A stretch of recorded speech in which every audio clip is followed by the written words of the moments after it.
المملكة العربية السعودية هي أكبر منتج للمياه المحلاة في العالم، حيث حصل الباحثون على براءات اختراع للعديد من التقنيات لاستخراج المعادن من الماء مع حماية النظم البيئية البحرية من مياه الصرف الصحي. In the heart of one of the driest regions on Earth lies a nation that has accomplished what once seemed impossible. It has created rivers where there were none. This is the incredible story of how Saudi Arabia, a land with no rivers, no lakes, and almost no rain, engineered a man-made water network so vast that it rivals nature itself. A network so advanced that it turns seawater into life, sustaining over 35 million people in one of the harshest environments on the planet. What you're about to hear isn't just about technology, it's about human determination, survival, and the power of innovation to defy nature. Saudi Arabia's geography has always been its greatest challenge. About 98% of its territory is pure desert, endless dunes and scorching plains where temperatures soar past 50 degrees Celsius or 122 degrees Fahrenheit. Rain is so rare that some areas go years without a single drop. The nation is one of only 18 countries on Earth without a natural river or lake. The high mountains of its western plateau block moisture from the Red Sea, leaving most of the interior dry and lifeless. On any climate map, the kingdom glows red, an expanse of arid land where, by all logic, human civilization shouldn't have flourished. Yet it has. To understand why this is so astonishing, imagine this. The average Saudi citizen gets less than 90 cubic meters of renewable water per year, far below the 500 cubic meters the United Nations considers absolute scarcity.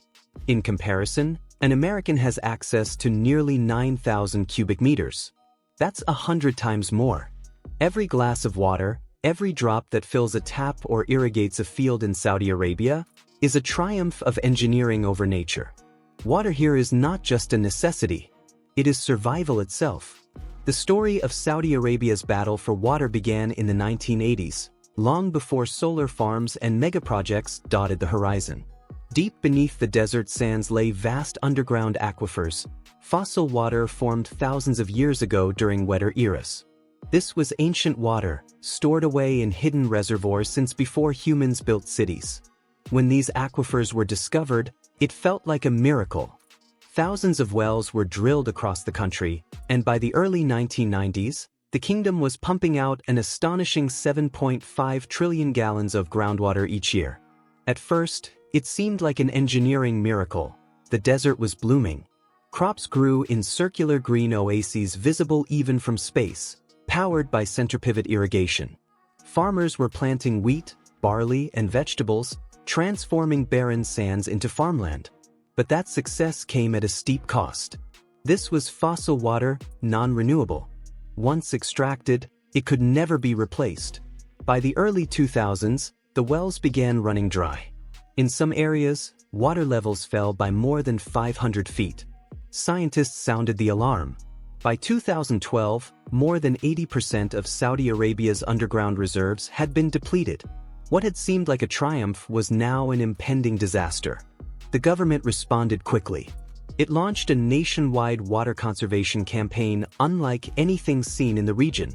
Water use was capped at around 40 gallons per person per day, just 1/7 of what Americans use. Smart meters were installed in homes to track every liter. Fines were introduced for waste, from leaking taps to car washing.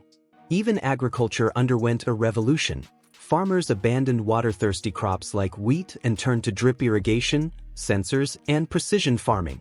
Between 2015 and 2020, total national consumption dropped from 6.5 trillion to just over 4 trillion gallons a year, a remarkable 40% reduction. But conservation alone couldn't keep up. The kingdom's population was booming. Cities like Riyadh and Jeddah were expanding at lightning speed. Urban demand kept rising. That's when Saudi Arabia looked toward the sea, the only infinite source of water available. Seawater covers 97% of the planet, but it's undrinkable because of its salt content. Turning that into fresh water requires a process called desalination. In the 1970s, Saudi scientists began experimenting with it on a small scale. The results were promising. Over the next few decades, those small plants multiplied into a vast industrial empire. By 2015, Saudi Arabia was producing 1.6 billion gallons of desalinated water per day. Less than a decade later, in 2024, that number had doubled to over 3 billion gallons daily, nearly 1/4 of the world's total desalination output. The crown jewel of this transformation is the Ras Al Khair desalination complex, sitting proudly on the Persian Gulf Coast. It's not just a plant, it's a city of pipes, turbines, and control rooms, producing 264 million gallons of fresh water every day. That's enough to supply nearly 2 million American homes. But here's what's even more incredible. It also generates 2,400 megawatts of electricity, about the same as 2 nuclear reactors.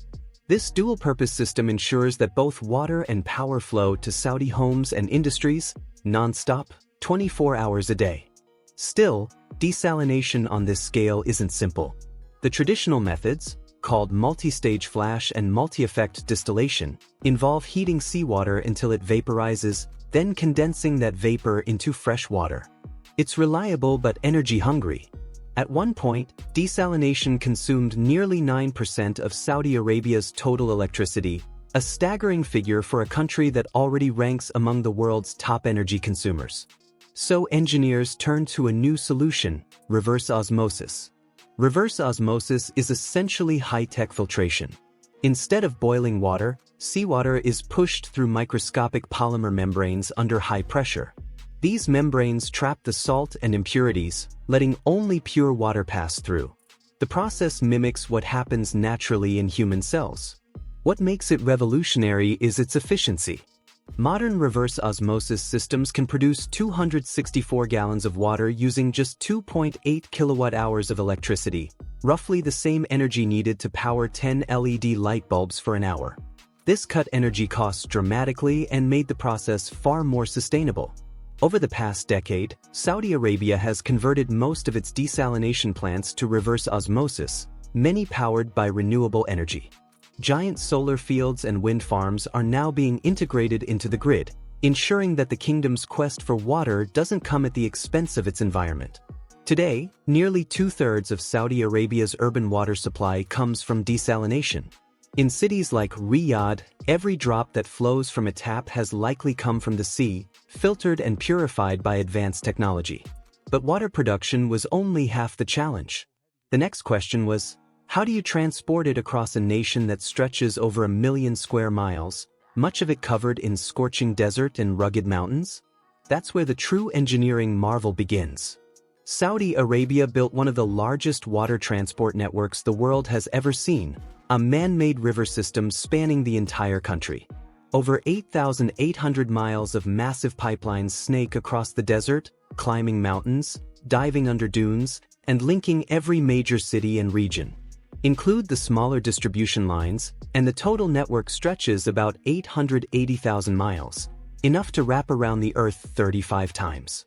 It's officially recognized by Guinness World Records as the world's largest water pipeline system. Each desalination plant connects to this network through purification stations and huge storage reservoirs.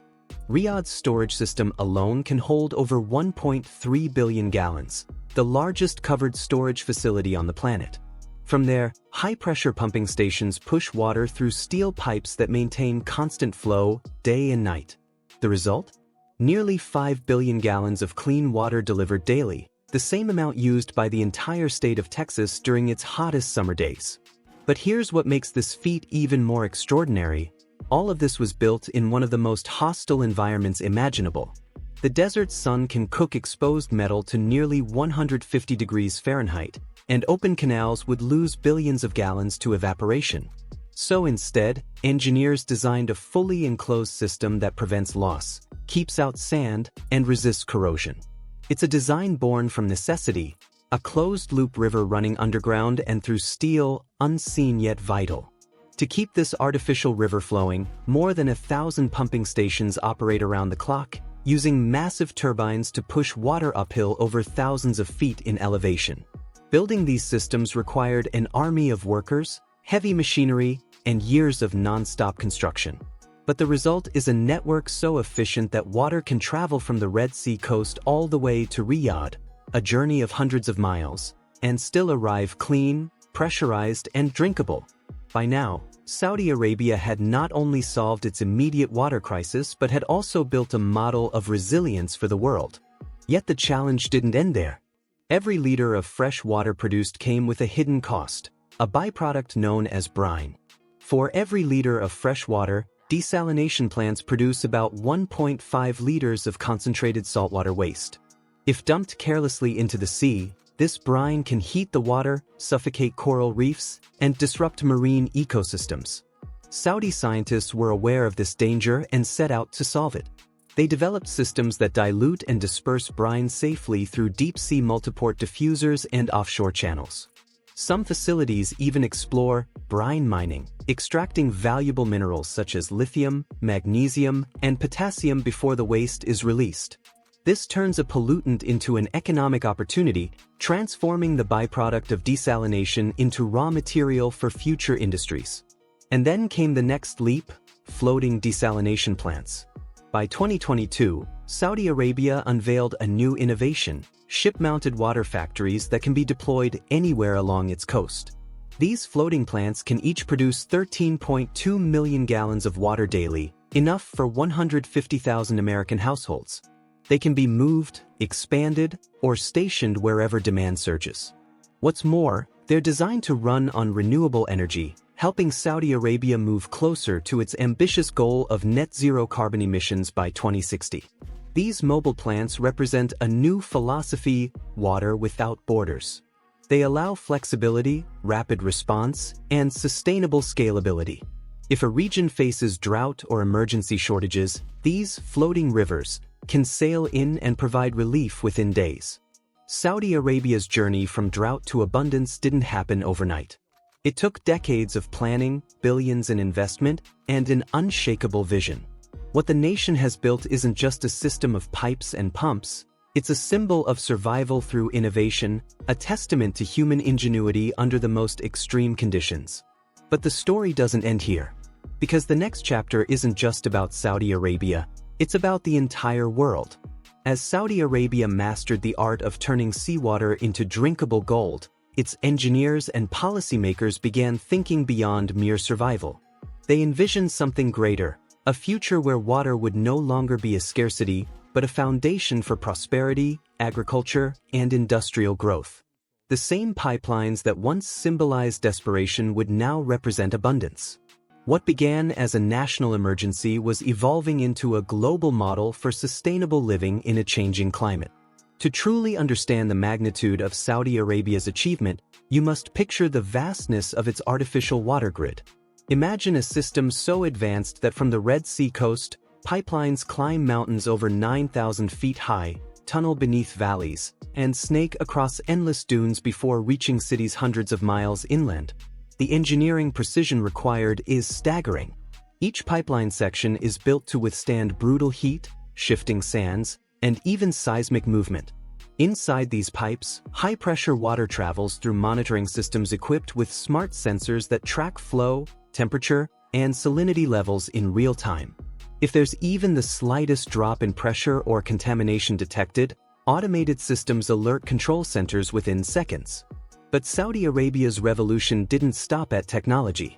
The kingdom began to integrate its water network into its energy and industrial ecosystems, creating symbiotic efficiency.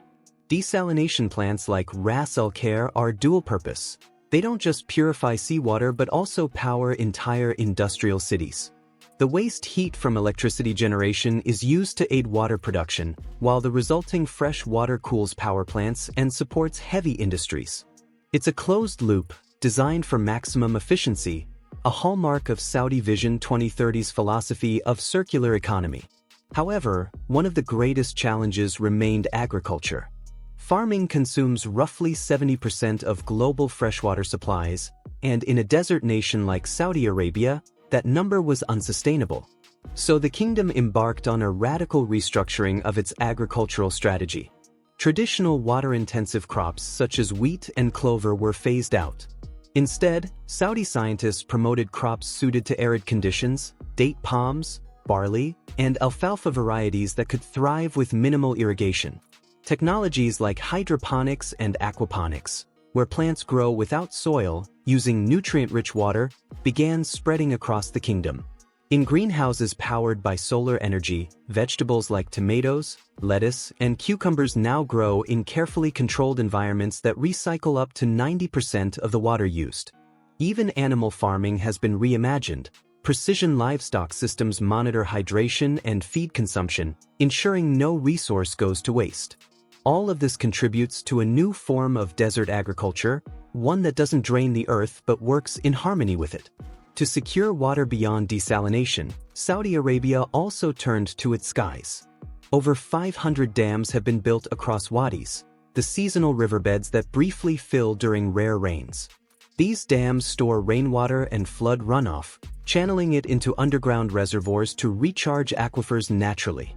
The largest, King Fahd Dam in Wadi Bisha, holds an astonishing 325 million cubic meters of water, a shimmering blue jewel in the middle of the desert that supports millions of lives downstream. These reservoirs not only serve cities and farms but also protect against flash floods, a growing risk as climate change intensifies regional weather extremes. By combining desalination, dam storage, and smart agriculture, Saudi Arabia created a three-tiered defense system against water scarcity. But even this wasn't the end. The kingdom sought to push the boundaries of innovation further, into the realm of renewable-powered desalination. In the city of Nom, a futuristic metropolis rising on the shores of the Red Sea, engineers are building one of the world's first fully renewable water systems. Using solar and wind energy, Neom's desalination plants will operate with zero carbon emissions. Instead of using fossil fuels, massive photovoltaic fields and offshore wind farms will power the pumps that drive reverse osmosis membranes. The excess energy will even be stored in hydrogen fuel cells, ensuring continuous operation day and night.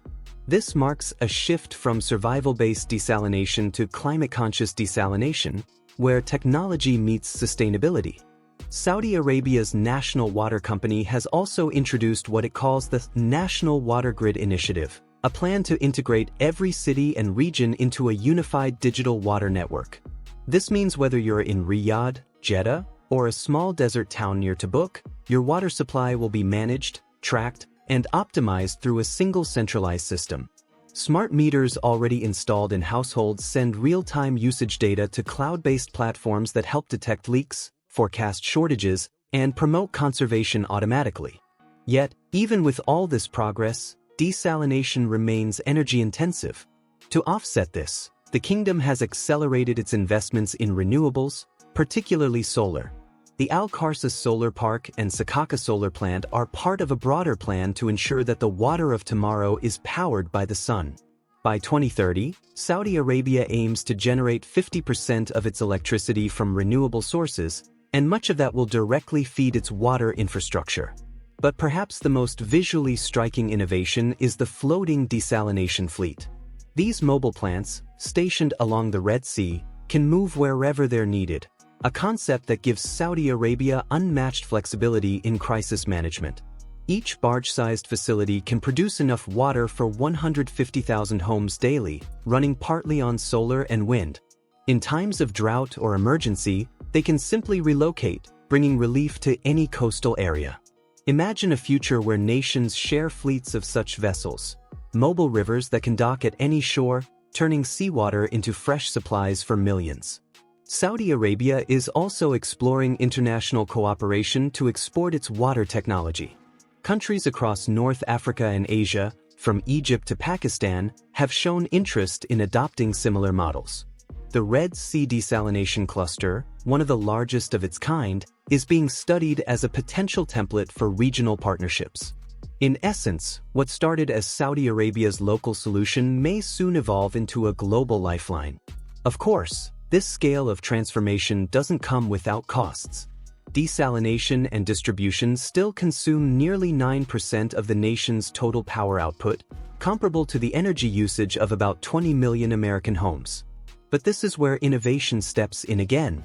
Hybrid systems that combine solar energy with waste heat recovery and energy-efficient turbines are already cutting that number down year after year. But the true power of this story lies in its implications for the world. Across Africa, the Middle East, and parts of South America, climate change is tightening its grip. Rivers are drying, groundwater is vanishing, and cities are thirsting for solutions. The Saudi model, merging desalination, renewable energy, and smart infrastructure, could be the blueprint humanity needs to survive the coming century. Imagine the parched Sahel region of Africa adopting floating desalination fleets powered by solar energy, or the Atacama Desert in Chile building underground pipelines modeled after Saudi Arabia's artificial rivers. Even drought-stricken California could learn from the kingdom's resilience, using advanced reverse osmosis plants powered by clean energy to replenish its reservoirs. Saudi Arabia has shown that scarcity is not destiny. With innovation, vision, and persistence, even the most barren desert can bloom. What began as a fight for survival has evolved into one of the greatest engineering triumphs of the modern world. A reminder that technology, when guided by necessity, can achieve what once seemed impossible. Today, as the sun sets over the golden dunes of the Arabian Peninsula, hidden beneath that glowing horizon flows a silent network of life, rivers made not by nature, but by human hands. Water pumped across thousands of miles, turned from salt to sweetness, powering homes, nurturing cities, and sustaining an entire civilization in a place where life was never meant to thrive. Saudi Arabia has not just built an artificial river system, it has built hope, proof that even in a world of extremes, innovation can carve miracles from the impossible. And perhaps that's the greatest lesson of all. The deserts of today can be the gardens of tomorrow, if humanity dares to dream big enough. Like and share this story if you believe the future belongs to those who build it. Subscribe for more deep dives into the world's most astonishing transformations, because the next story might just change how you see the world itself.